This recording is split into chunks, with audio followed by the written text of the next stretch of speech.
Have you ever been stuck in a mental movie reel?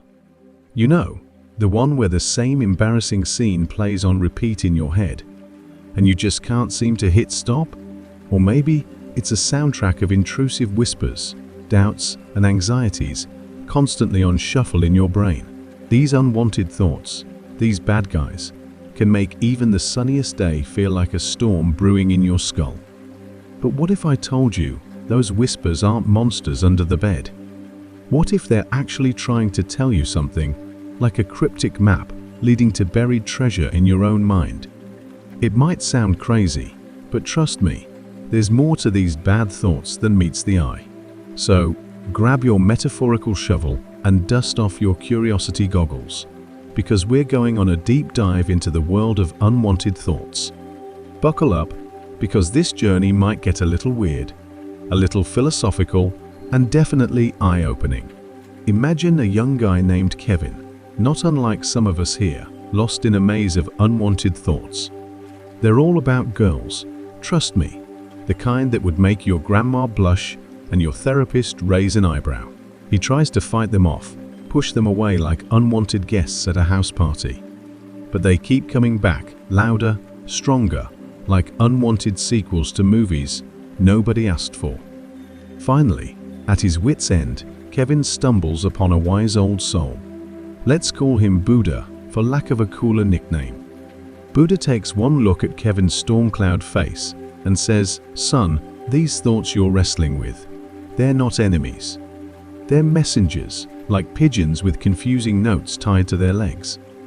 Now, this might sound like something out of a fortune cookie, but hear me out. Buddha explains that these bad thoughts, these feelings we label as evil, are actually just natural signals, like hunger pangs telling you your stomach's rebelling against air for dinner. They're trying to tell you something's missing, a need that's unmet, a whisper in the wind leading you to, well, let's just say it involves more than pizza. But here's the twist. Animals understand this basic rule book. They use these feelings to do their thing, make babies, keep the species going, no big deal. Humans, on the other hand, we got creative. We turn these feelings into a whole entertainment package, a roller coaster of pleasure and obsession that can sometimes take us off the rails. Think of it like this. Imagine a river flowing through the forest, full of life-giving water. Now, you can try to block that river with rocks and dams, but it'll just find another way around, maybe flooding something important in the process. That's what happens when we try to fight our thoughts with brute force. We might build temporary walls, but the water, the feelings, they'll just find a way to flood back in, stronger and weirder than before. The key, Buddha says, isn't to stop the river, but to change its course. Build a pond where it can nourish, create channels to water specific plants, direct it towards something beautiful and useful. That's what finding healthy outlets for our feelings is all about, whether it's channeling that energy into sports, creative expression, or even just talking to a trusted friend who won't judge your inner zoo. And speaking of company, remember Kevin and that shady dude he used to hang out with?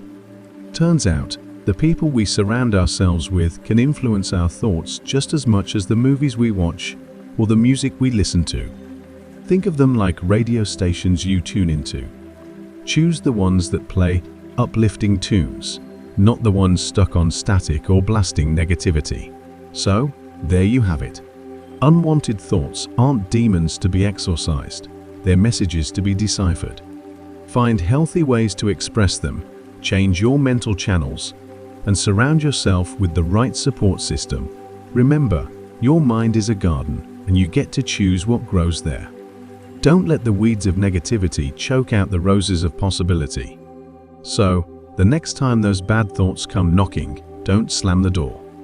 Open it, listen to what they have to say, and then with kindness and awareness, choose a different channel, a different path. You've got the tools, the map, and the courage to navigate this inner landscape. Believe in yourself, find your own inner Buddha, and remember, you are not alone in this crazy, beautiful thing called life.